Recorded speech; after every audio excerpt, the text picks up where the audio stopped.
दोस्तों, स्वागत है फिर से एक बार राहुल जी इस क्लासेस में सभी का। तो दोस्तों, आज के इस सेशन में हम लोग कवर करेंगे भारत की प्रमुख एवं सिंचाई परियोजना भाग 2। पिछले सेशन में दोस्तों हम लोग ने कवर किया था भाग 1 सिंचाई परियोजना का, और इस सेशन में दोस्तों हम लोग कवर करेंगे भाग 2। तो ये जो सेशन है दोस्तों, बिल्कुल एग्जाम की दृष्टि से बहुत ही महत्वपूर्ण टॉपिक है।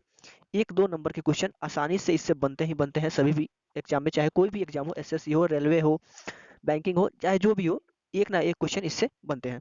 तो दोस्तों, अगर चैनल पे नए हैं तो चैनल को सब्सक्राइब कर लीजिएगा और बेल आइकन को ऑल पे सेट कर लीजिएगा, ताकि जब भी हमारी कोई न्यू वीडियो अपलोड हो तो सबसे पहले आपको नोटिफिकेशन मिले।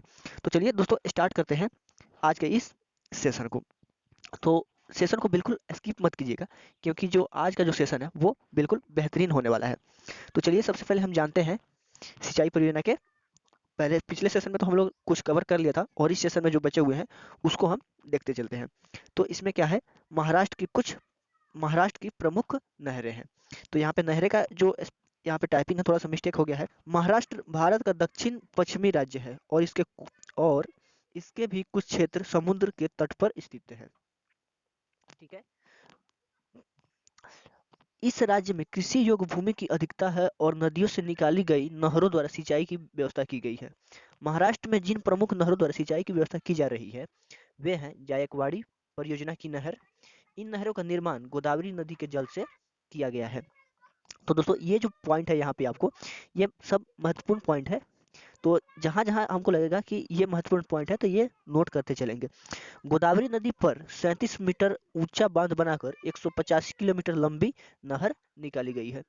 अब आइए हम लोग जानते हैं कि कौन कौन सी प्रमुख जो नहरें हैं वो महाराष्ट्र में स्थित है। ऐसे तो बहुत नहरें हैं, छोटी छोटी छोटी छोटी, लेकिन हम लोग वही मतलब नहरें को पढ़ेंगे जो एग्जाम में आते हैं और एग्जाम की दृष्टि से महत्वपूर्ण है। तो पहला है इसमें वीर परियोजना, दूसरा है मुल्ला परियोजना, और तीसरा है मुठा नहर, और चौथा है भंडारा बांध की नहरें, और पांचवा है गोदावरी नहर, और छठा है दोस्तों नासिक नहर। आइए इसके बारे में हम थोड़ा डिटेल जानते हैं कि क्या है ये। तो नासिक नहर, इस नहर का निर्माण गोदावरी नदी के जल से किया गया है। गोदावरी नदी पर नासिक में बांध बनाकर दो नहरें निकाली गई है। दाहिनी नहर 8 किलोमीटर लंबी है, जबकि बाई नहर जो है वो 38 किलोमीटर लंबी है। ठीक। अब बात करते हैं हम मुल्ला परियोजना की नहरें की। इन नहरों का निर्माण मुल्ला नदी के जल से किया गया है। जो मुल्ला परियोजना की नहरें हैं दोस्तों, वो जो है उसका जो निर्माण है वो मुल्ला नदी के जल से ही किया गया है। मुल्ला नदी पर अहमदनगर में 2820 मीटर लंबा तथा 47 मीटर ऊंचा बांध बनाकर दो नहरें निकाली गई है। एक 58 किलोमीटर लंबी है, जबकि दूसरी 18 किलोमीटर लंबी है। आइए अब हम नेक्स्ट देखते हैं। तो नेक्स्ट क्या है, जो महाराष्ट्र की जो प्रमुख नहरें थी उसमें जो मेन जो नहरें हैं जो एग्जाम में आते हैं उसी को हम लोग कवर करते चल रहे हैं। अब देखते हैं हम आंध्र प्रदेश की नहरें को। तो भारत के जिन राज्यों में सिंचाई के साधन के रूप में तालाबों के जल का उपयोग किया जाता है उनमें आंध्र प्रदेश का स्थान सर्वप्रमुख है, यानी प्रथम है। आंध्र प्रदेश के डेल्टाई क्षेत्र में नहरों की सिंचाई में महत्वपूर्ण भूमिका अदा करती है। आंध्र प्रदेश के पूर्वी क्षेत्र में मानसूनी वर्षा बहुत कम होती है, इसलिए यहाँ सिंचाई की कृत्रिम व्यवस्था महत्वपूर्ण स्थान रखती है। ठीक है।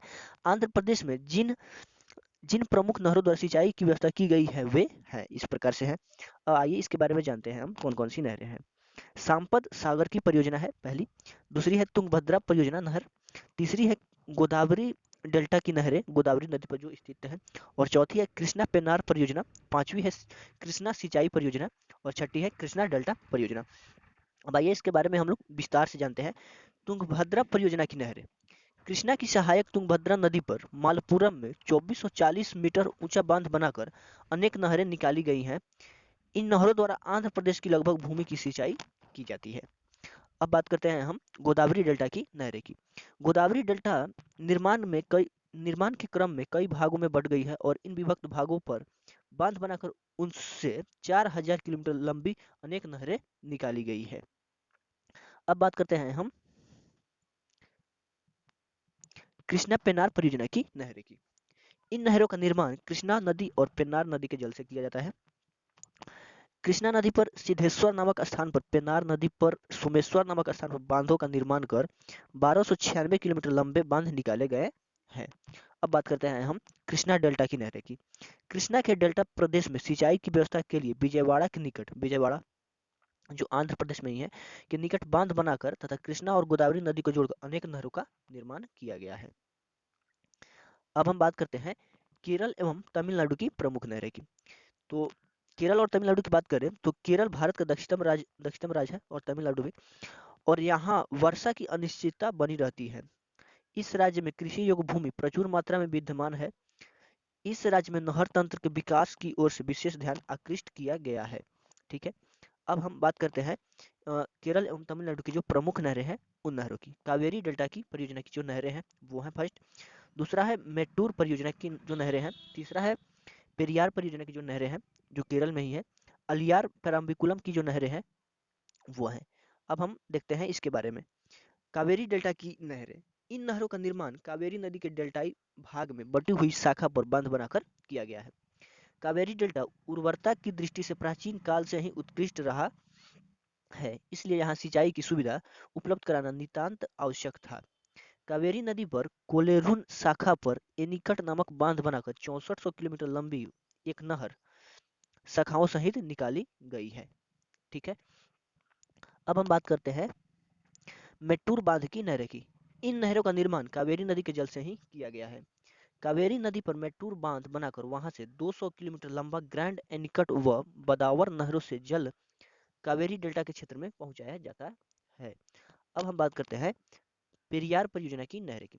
पेरियार नदी को पश्चिम घाट में 47 किलोमीटर लंबी सुरंग बनाकर पूर्व की ओर मोड़कर वैगे नदी में मिलाया गया है और यहाँ बांध बनाकर नहरें निकाली गई है। अब हम बात करते हैं परम्बिकुलम अलियार योजना की नहरें की। अन्नामलाई की पहाड़ियों की 5 नदियों के संगम पर बांध बनाकर नहरों का निर्माण किया गया है।